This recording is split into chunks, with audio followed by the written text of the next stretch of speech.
The Audi Q6 e-tron has charging ports on both sides of the vehicle. You can use one charging port at a time for parking convenience. To open the charging port door, the Q6 e-tron must be parked with the vehicle unlocked. Press the charge port door and it will begin to open. Then, plug in the charging cable. If delayed charging isn't engaged, the light will glow white as it communicates with the vehicle and then begin pulsing green when charging has started. The virtual cockpit, as well as the indicator light strip inside the car, gives a visual indication of charge level and that charging is continuing. To unplug the charge cable, press the unlock button, then remove the cable.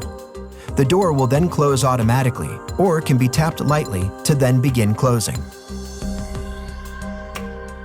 To help preserve the life of the battery, charge to a maximum of 80% for normal commutes, and only charge to 100% for longer journeys. This can be changed in the My Audi app or on the MMI display. Press the charging icon. On the charging tab, press and slide the white indicator to change the battery charge percentage level. To schedule charging, navigate to the Departure Times tab, then add New Departure Time. Select a time of day and day of week. Then, choose whether to repeat this on other days of the week. Press Continue, then select which functions you want to enable at the departure time. Climate control turns on the air conditioning system, and the charging tab allows you to set preferred charging times based on location of the charging station.